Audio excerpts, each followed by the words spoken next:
오늘 말씀의 제목은 성령의 은사로 세상을 리드하라 라는 제목으로 하나님의 말씀 선포하겠습니다. 성령의 은사로 세상을 리드하라. 지금 우리는 포스트 코로나 시대를 살면서 많은 불편한 점이 있죠. 그래서 그 불편한 점을 극복하기 위해서 많은 새로운 시도들이 있습니다. 또 과학적인 진보가 눈에 띄게 되는데요. 메타포스라는 그런 용어를 아십니까? 메타포스는 그 현실과 정말 비슷한 3차원의 가상세계를 의미하고 있습니다. 기존에 있던 가상현실, VR, AR을 넘어서 정말 실제로 보일 만큼 만질 것 같은 그런 3차원의 가상세계죠. 그 메타포스는 일상생활에서 학교에 가지 못한 학생들에게 세계에 있는 최고의 석학들, 정말 최고의 선생님들을 방에서 직접 만나고 대화할 수 있고 배울 수 있는 그런 놀라운 기술이 바로 메타포스죠. 심지어는 우리가 여러분 좋아하는 목사님들 계시죠? 예전에 오카너 목사님이나 하영재 목사님이나 스폴저 목사님이나 이런 분들을 다시 살려내서 그분의 똑같은 모습과 똑같은 음성을 가지고 설교할 수 있는 그 명설교 드릴 수 있는 기회가 곧 올 수 있다는 거예요. 그러면 제가 위협을 느끼고 있습니다. 더 이상 저의 설교가 필요 없을 만큼 그런 시대가 올 것 같습니다. 세계의 대결 AI와 인간이라는 프로그램을 봤는데 AI 로봇이 가수와 노래를 부르는데 가수보다 노래를 더 잘하더라고요. 너무도 인간처럼 부르는 것을 보았어요. 그 AI 인간 로봇이 어떤 유명한 주식 트레이더와 주식 대결을 하는데 거의 경쟁할 만큼 그런 트레이드 하는 것도 봤고요. 또 골프 선수와 AI 로봇이 골프를 치는데 정말 어떤 때 질 있고 이길 때는 것을 보게 되었습니다. 또 심지어는 어떤 프로파일러와 경쟁하는데 누가 그 범인인가를 이렇게 맞추는데 와, 범인은 금방 맞추더라고요. 그 프로파일러는 나름 이렇게 연구하고 어떤 심리적인 상태의 모습을 보고 하는데 그 AI 로봇은 정말 몇 초 안에 탁탁 맞추더니 이 사람이 범인이다 하고 이렇게 딱 이렇게 지적을 하는 것을 보게 됐습니다. 그래서 AI 인공 로봇이 발전하면서 이 인공 로봇이 이 세상을 리드하는 것이 아닐까, 우리는 또 지배당하지 않을까라는 걱정을 하게 되죠. 그런데 인공지능 로봇도 한계가 있더라고요. 왜냐하면 인간이 만들었기 때문에 그래요. 아직까지는 AI 로봇이 인간의 어떤 보조적인 역할을 하는 그런 것을 보게 돼요. 그래서 세상을 리드하지 못하죠. 그러면 누가 세상을 리드해 갈까? 그건 바로 성령의 사람입니다. 누구라고요? 성령의 사람. 성령을 충만한 많은 사람들이 이 세상을 리드해 가는 거예요. 왜냐하면 성령님은 완전하시거든요. 완벽하시거든요. 그래서 성령 충만을 받아야 되는 거예요. 예수 그리스도를 믿고 성령 충만을 받으면 어떤 사람이 될까? 함께 보겠습니다. 아이고. 넘겨주세요. 한번 읽습니다. 시작. 그렇습니다. 우리가 성령 충만을 받아야 예수가 주님으로 보이기 시작해요. 우리 고린도 지역은 항구 도시였습니다. 항구 도시였기 때문에 정치, 경제, 문화 이런 것이 많이 집중되었던 중심지였거든요. 우리나라의 부산 가보셨어요? 부산에 가면 많은 많이 문화들이 겹쳐 있잖아요. 그렇기 때문에 고린도 지역은 다양한 문화가 최신의 트렌드가 모이기 때문에 우상 숭배들을 많이 했던 것 같아요. 그래서 고린도 교인들은 여러 가지 문제가 있었습니다. 돈의 문제, 동성애의 문제, 또 고소고발을 참 많이 했어요. 그리고 우상 숭배 문제, 음식 문제, 다양한 문제들이 뒤섞여 있었어요. 우리 현대 교회가 겪는 모든 문제는 이 고린도 교회를 보면 아무것도 아닌 거예요. 왜 교인들은 교회에 다니면서도 세상 사람과 구별되지 못했을까? 교회에 오면 우리가 얼굴도 좀 부드러워지고 말도 부드러워지는데 교회만 나가면 싸나워지는 사람이 있어요. 허세를 부리는 사람들이 있어요. 거짓되고 그리고 탐욕적인 말을 그냥 여과 없이 하는 사람들이 있어요. 왜냐하면 성령 충만을 받지 못했기 때문에 그래요. 성령을 받지 않으면 도덕적 예수는 우리가 알 수 있지만 예수가 우리의 주님으로 인정을 할 수 없어요. 3절 말씀입니다. 함께 있습니다. 시작. 하나님의 영어로 말하는 사람은 아무도 예수는 저주를 받으라 하고 말할 수 없고 또 성령을 힘입지 않고서는 아무도 예수는 주님이시라고 하고 말할 수 없습니다. 그렇죠? 성령을 받지 않고서는 예수님이 주님이십니다, 예수님이 나의 하나님이십니다, 나의 구원자이십니다 하고 고백할 수가 없다는 거예요. 성령 충만을 받지 않고도 우리는 도덕적 예수를 알 수 있어요. 하지만 우리의 인생의 주인은 믿을 수가 없는 거예요. 성령 충만 받지 않고도 교회 다닐 수 있어요, 설교할 수 있어요, 교회 생활할 수 있어요. 가이사의 지역에 로마 백부장이라는 고넬료가 살았어요. 이 사람은 하나님을 잘 섬겼던 사람입니다. 그리고 컴패션 사역을 참 잘했던 사람이에요. 그런데 그는 성령을 받지 않았어요. 사도행전 18장 보니까 아볼로라는 사람이 있어요. 알렉산드리아에서 수사학을 배웠어요. 말을 너무 잘하는 거예요. 근데 성령을 받지 않았어요. 근데 고린도에서 얼마나 설교를 잘했는지 사도 바울과 견줄 만큼 설교를 참 잘했어요. 그러나 아볼로는 성령을 알지 못했어요. 여러분, 성령 알지 못해도 성경을 가르칠 수가 있어요. 성령 받지 못해도 교회 나올 수 있어요. 그런데 아볼로가 브리스길라와 아굴라를 만나서 성령에 대해서 배웠을 때 그가 더 강력한 성령의 충만을 받고 주님의 사역을 강력하게 하는 것을 보게 돼요. 우리 예수님의 제자들을 봅시다. 예수님의 제자들을 예수님과 함께 동행했죠, 3년 동안. 하지만 성령을 받지 않았어요. 성령을 받지 못하니까 이상한 소리를 하는 거예요. 예수님이 이런 말씀을 하시면, 진리의 말씀을 하시면 왜곡해서 듣는 거예요. 십자가의 말씀을 들으면 다른 영광을 바라보고 있는 거예요. 왜 그렇죠? 성령을 받지 못했기 때문에 그래요. 그래서 우리는 성령을 받아야 돼요. 현대 교인들이 성령 충만을 받지 않고서 교회에 다니니까 큰 문제를 일으키는 걸 보게요. 그러나 성령 충만을 받을 때에 우리는 예수님이 나의 주님으로 느껴지는 거예요. 예수님께서 부활하시고 제자들에게 하신 말씀이 첫 마디가 뭐냐면 성령 충만을 받으라 말씀하셨어요. 그만큼 성령 충만이 중요한 거예요. 여러분, 성령 충만을 받으셨습니까? 성령을 그나마 받았기 때문에 저는 여러분이 교회에 왔다고 생각을 해요. 우리가 성령의 세례는 딱 한 번 받지만 성령의 충만은 우리가 매일 받을 수 있고 매주 받을 수 있을 필요가 있는 거예요. 꼭 우리가 자동차를 운전할 때에 처음에 석유를 넣고 주마다 또는 월마다 충전하는 것처럼 우리가 성령의 충만은 지속적으로 받아야 돼요. 성령 충만을 받으면 성령께서 우리 안에서 엄청난 일을 하십니다. 로마에서 8장에 보면 성령께서 우리 안에서 죄와 죽음의 법에서 우리를 자유케 하신다 했어요. 죄와 죽음에서 많은 사람들이 죄의 노예로 살고 있거든요. 그래서 매일 걱정하는 거예요. 근심하는 거예요. 그래서 영적인 질병, 정신적인 질병, 스트레스를 많이 받는 거예요. 스트레스를 지나치게 받으면 뼈가 녹아요. 다양한 질병이 생기는 거예요. 이런 죄와 죽음에서 자유를 주신다 했어요. 무엇이요? 성령님께서 여러분 안에서. 그 성령님 여러분 안에 계십니까? 그걸 느꼈으면 좋겠습니다. 두 번째 보니까 성령님은 우리가 하나님의 자녀임을 확증하신다 했어요. 교회에 다녀도 내가 하나님의 자녀인지 구원을 받았는지 그냥 긴가민가 하며 살아가는 사람들이 너무 많아요. 내가 하나님의 자녀이고 구원을 받았다면 교회하는 것이 너무 즐거운 거예요. 의무가 아니라 특권이 되는 거예요. 왠지 주일이 기다려주는 거예요.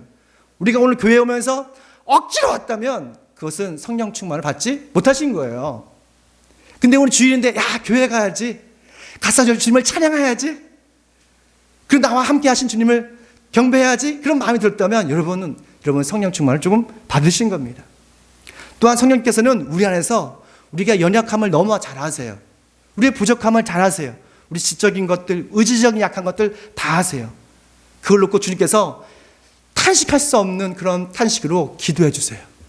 로마서 8장 26절 말씀에 성령께서는 우리의 약함을 도와주십니다. 우리는 어떻게 기도해야 할지 몰라도 성령께서 친히 이루 다 말할 수 없는 탄식으로 우리를 대신하여 간구하여 주십니다. 성령께서 여러분을 위해서 눈물 흘리고 계시다는 거예요. 우리가 주님 앞에서 자꾸 실수하고 주님이 싫어하시는 거 하면 우리 안에 있는 성령께서 탄식하시면서 눈물 흘리시면서 나를 위해서, 나의 구원을 위해서 기도해 주신다는 거예요. 그래서 성령 충만을 받으시는 거예요. 우리가 성령 충만을 받을 때 진정 하나님의 자녀임을 알게 돼요. 그리고 하나님께서 지금도 나와 함께 하시고 나를 보호하시는 것을 느낄 수가 있어요. 그리고 죄와 죽음에서 우리가 자유함을 느낄 수가 있습니다. 더 나아가서 예수님이 단순히 도덕적이고 윤리적인 좋은 선생이 아니라 예수님이 나의 하나님, 나의 구원자, 나의 인생의 주인으로 고백할 수 있는 거예요. 그럴 때쯤 우리 삶이 정말 풍성하고 행복한 삶이 되는 것이죠. 그러면 어떻게 여러분 성령의 충만을 받을 수가 있습니까? 사도행전 전체를 읽으면 우리가 성령의 충만을 받는 비결에 대해서 잘 말씀하고 있어요. 세 가지만 말씀드릴게요. 첫째는 성령님을 갈망해야 돼요. 그리고 기도할 때 성령 충만을 받습니다. 어떻대요? 하나님 성령님을 갈망할 때, 성령님을 생각할 때, 갈망할 때, 그리고 기도하면 주님께서 우리에게 성령을 충만하게 받는다는 거예요. 사도행전 2장에 보면 예수님의 12제자와 그리고 120명의 성도들이 마가의 다락방에서 그러니까 오순절에 기도하기 시작했습니다. 근데 그때에 성령님을 갈망하고 기도할 때에 그에서 뭐가 임했어요? 성령이 강력하게 불처럼 임했어요. 그런데 12제자만 성령 충만 받은 게 아니에요. 거기에 있던 120명의 모든 성도들이 성령 충만을 똑같이 받았어요. 오늘 이 시간 성령의 충만함이 말하는 저와 여러분 모두가 충만하게 임하기를 축원합니다. 우리 성령 충만을 받았으면 좋겠어요. 두 번째 보니까 예수 그리스도의 복음을 들을 때 성령 충만을 받는 거예요. 어느 때요? 복음을 들을 때, 그러니까 하나님의 말씀을 때, 바로 이 시간이겠죠. 우리가 사람이 자꾸 나쁜 생각, 또 부정적인 생각이 드는 것은 자꾸 나쁜 생각들을 많이 보기 때문에 그래요. 그러나 우리가 성령의 생각, 그리고 말씀, 생명의 진리의 말씀을 듣다 보면 우리 안에서 성령의 충만에 임하는 것을 보게 됩니다. 고넬료라는 사람이 있습니다. 이 사람은 로마 백부장이었어요. 부하가 100명이나 됐습니다. 그러면 이 정도면 성공한 거죠? 그리고 이 사람이 왠지 모르게 하나님을 경외하고 주변에 있는 가난한 사람들을 살피는 컴패션 사역을 했던 사람이에요. 하지만 성령을 받지 않았거든요. 근데 어느 날 환상 가운데 베드로를 데려오라는 거예요. 정말 그 주님의 그 꿈대로 베드로를 데려와서 그 가족이 모여서 몇 명 되겠죠. 모여서 그 베드로의 복음을 듣습니다. 그럴 때 놀라운 일이 있어요. 이방인에게 처음으로 성령의 충만함을 받게 되는 사건이 있었던 거예요. 사도행전 2장만이 성령 충만의 그런 것이 아니라 바로 10장에 보니까 이방 사람들에게도 성령의 충만함이 있는 것을 보게 돼요. 사도행전 10장 44절 베드로가 이런 말을 하고 있을 때 그 말 듣는 모든 사람에게 성령이 내리셨다. 할렐루야. 오늘 이 시간 성령께서 여러분의 마음속에 와닿기를 축원합니다. 그러니까 성령께서 여러분 머리가 아니라 여러분 마음속까지 들어가기를 축원합니다. 그리고 성령의 사람이 기도할 때, 안수 기도할 때 성령 충만을 받더라고요.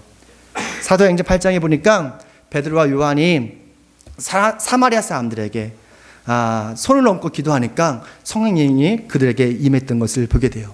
성령을 받자 그 사람들은 놀라운 일을 하기 시작합니다. 표적과 큰 기적을 행하게 되었던 것이죠. 여러분 성령의 충만을 받으면 자연스럽게 성령의 은사가 드러나게 돼 있어요. 여러분 성령의 은사가 있으시죠? 성령의 은사는 한두 가지가 아니에요.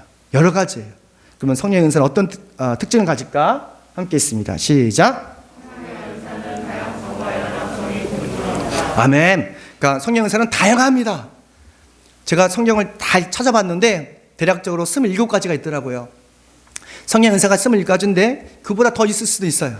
4절 말씀 함께 있습니다. 시작. 은사는 여러 가지지만 그걸 주시는 분은 아멘. 성령의 은사는 높고 낮음이 없어요. 다 공평한 거예요. 어떤 사람은 예언의 은사가 최고다 라고 말하더라고요. 투시 은사가 최고다. 아니에요. 진짜 가장 큰 은사는 사랑의 은사예요. 맞죠? 예. 고린도서 13장에 나온 그 사랑의 은사가 가장 큰 은사예요. 그렇지만 이 모든 은사, 다양한 은사가 있습니다. 말씀의 은사, 지식의 은사, 통변의 은사, 방언의 은사, 다양한 은사가 있어요. 성교의 은사도 있어요. 그러나 이 모든 은사라는 것은 한 성령으로부터 왔어요. 그렇기 때문에 성령 은사는 하나이면서 다양성을 갖고 있는 거예요. 이것은 하나님의 선물입니다. The gift of Holy Spirit. 그게 바로 성령의 은사예요. 우리가 삼위일체 하나님이 하나님의 이름 위에 세 위격이 있는 것처럼 다양한 은사를 통해서 하나님의 교회가 세워지는 거예요. 여러분이 없다면 어떻게 교회가 세워지겠어요? 말씀을 전하는 목회자만이 은사자입니까? 절대 그렇지 않습니다. 하나님께서 여러분에게 적어도 두세 가지 이상은 은사를 주셨어요. 여러분 믿으십니까? 그렇다면 좀 생각을 해봤으면 좋겠어요. 나에게 가진 은사가 무엇인가? 모르겠다면 주님께 기도했으면 좋겠습니다. 우리가 성령의 은사가 어떤 것이 있을까? 함께 읽습니다. 시작. 네, 이것은 고린도전서에 나오는 성령의 은사고요. 에베소서 4장에 나올 수 있고 로마서 12장에 나올 수 있습니다. 그리고 베드로전서 4장에 나오는데 오늘은 그 고린도전서에서만 9가지 은사를 찾아볼 수가 있습니다. 우리 8절 말씀 보면 어떤 사람에게는 성령을 통하여 지혜의 말씀을 주시고 어떤 사람에게는 같은 성령을 따라 지식의 말씀을 주십니다. 몇 가지만 살펴보겠습니다. 첫 번째 보니까 지혜의 은사가 있어요. 지혜의 은사가 있는 사람은 말씀을 읽고 깨닫고 그것을 풀이해서 해석해 주시는 분들이에요. 그러니까 저같이 설교자들, 말씀 은사가 있겠죠. 그러니까 말씀의 은사가 있어서 주의 말씀을 성경대로 성령에 비추어서 말씀을 전하는 것, 바로 지혜의 은사가 있는 분들입니다. 두 번째 보니까 지식의 은사가 있어요. 여러분, 내가 어떤 은사가 있는지 잘 생각해 보십시오. 지식의 은사는 교수 같은 분이에요. 신학자. 이분들은 정말 깊게 파고 연구하는 분들이에요. 성경을 깊게 파고 우리가 알 수 없는 그런 놀라운 지식들을 발견하시는 분, 이게 바로 지식의 은사가 있는 분들입니다. 또한 세 번째 보니까 믿음의 은사가 있습니다. 이 믿음의 은사는 내가 구원에 이르는 믿음이 아니에요. 여러분, 이건 구원에 이르는 믿음이 아니라 세상을 변혁시키는 믿음이에요. 한국을 뒤집어 엎는, 악한 것을 뒤집어 엎는 그런 변혁적인 믿음이에요. 산을 옮기는 믿음이에요. 이게 바로 믿음의 은사예요. 여러분, 이런 믿음 은사가 있으세요? 여러분, 있었으면 좋겠습니다. 우리 청년 중에, 학생 중에 세상을 변형시키는 그런 믿음의 사람들이 있었으면 좋겠어요. 우리 연변에 과학기술대학교가 있어요. 이 연변에 과학기술대학교 좀 아십니까? 여기가 사실은 김진경 우리 장로님이 세우신 거거든요. 몇십 년 전에. 좀 상상을 해보세요. 몇십 년 전에 그 중국이라는 허허 벌판에 공산주의에다가 꿈이 있었어요. 믿음이 있으셨어요. 이 과학기술대학을 세워서 그 과학을 통해 과학과 복음을 전하겠다는 그런 비전이 있었어요. 그리고 정말 그것을 이루어 내는 거예요. 더 놀라운 것은 그 김진경 장로님이 평양에다가 평양과학기술대학을 세웠어요. 지금 보면 와, 그런가 보다 했잖아요. 근데 그 당시 10년 전에 아니 평양에다가 과학기술대학을 세운다고? 주위에는 사람들이 다 뜯어 말렸어요. 말 같지도 않은 하지 말라고. 근데 그분은 믿음이 있는 거예요. 됩니다. 주님께서 도와주시면, 성령께서 도와주시면 됩니다. 근데 진짜로 평양에 과학기술대학교가 생겼고 그분이 총장이에요. 장로님이세요. 놀랍지 않습니까? 이게 믿음의 은사예요. 믿음의 수준이 다 다른 겁니다. 어떤 사람은 구원에 이르는 믿음만 갖고 있는 사람이 있어요. 난 천국 가야지. 천국 갈 수 있어. 그런 믿음. 근데 더 큰 믿음이 있어요. 산을 옮기는 믿음. 네가 겨자씨 만한 믿음이 있으면 이 산을 명예에서 받아 던지라도 그게 될 것이다. 산을 움직이는 믿음. 여기서 믿음의 은사는 그런 믿음을 말하고 있습니다. 이런 은사가 있는, 믿음의 은사가 있는 우리 성도가 있었으면 좋겠습니다. 여러분이 되시길 축원합니다. 그 치유의 은사가 있는 분이 있어요. 치유의 은사. 제 주변에도 많이 있습니다. 기도하면 금방 낫는 것도 있고 또 차츰 낫는 분도, 이건 너무 흔한 거니까. 그리고 또는 기적을 행하는 믿음, 은사, 그리고 분별의 은사, 방언의 은사, 통역의 은사가 있어요. 어떤 은사가 갖고 있어요? 이번에 잘 생각했으면 좋겠습니다. 이 모든 은사는 하나님이 주시는 선물이에요. 그 선물을 발견했으면 좋겠어요. 우리를 사랑하는 사람이 너무 멋진 선물을 준비하고 있는데 그 선물을 가져가지 않으면 참 선물을 준비한 사람이 너무도 좀 민감할 거 아닙니까? 그 선물을 받으십시오. 오늘 받는 시간이 되기를 축원합니다. 하나님께서 우리에게 주신 성령의 은사를 발견하고 개발하고 활용해서 하나님의 뜻을 이루시길 바랍니다. 근데 왜 하나님께서 우리에게 성령의 은사를 주셨을까? 마지막으로 주셨을까 하면 바로 우리 공동 이익을 위해서 주셨습니다. 우리 7절 말씀 함께 읽습니다. 시작. 각 사람에게 성령을 대주시는 것은 네, 우리 한국 교회에 많은 은사자들이 있습니다. 그런데 한국 교회에 건강한 교회가 많이 세워지지 못했어요. 그 이유는 성령의 은사를 잘못 사용했기 때문에 그래요. 우리가 하나님의 은사를 우리가 받고 발견하고 활용하는 것도 중요하지만 그 은사를 잘 사용하는 게 더 중요해요. 어떤 말씀 은사가 있는 유명한 목사님들은 자기 은사를 가지고 자신의 재산을 쌓는 데 사용하시더라고요. 자신의 명성을 쌓는 데 사용하시더라고요. 어떤 치유의 은사가 있는 목사님들은 다는 아니지만 자신의 왕국을 세워요. 하나님의 교회가 아니라 자신의 왕국을 세우는 사람들이 있어요. 교회를 세습하고 왕국처럼 살아가는 거예요. 지식의 은사가 있는 어떤 신학자는 그 지식을 자신의 명성을 쌓는 데 사용합니다. 그런데 분명히 오늘 7절 말씀에 말씀하고 있죠. 주님께서 이 우리에게 하나님의 은사, 하나님의 선물 주신 목적은 딱 한 가지예요. 뭐였죠? 공동 이익. 즉 건강한 하나님의 교회를 세우기 위해서, 하나님의 나라를 세우기 위해서 우리에게 다양한 은사를 주신 거예요. 그러니까 은사 있다고 자랑할 게 아니라니까요. 나 이런 은사가 있어 라고 자랑할 것이 아니라 그걸 통해서 여러분 무엇을 하냐가 더 중요한 거예요. 공동이익. 성령의 은사를 받으신 저와 여러분이 정말 우리 하나님의 몸된 건강한 교회에서 공동이익을 위해서 잘 사용해서 하나님의 기쁨이 되어지는 저희 여러분 되시길 축원합니다. 기도하겠습니다. 기도하기 전에 우리 찬양 한 곡 하고 우리 함께 기도할게요.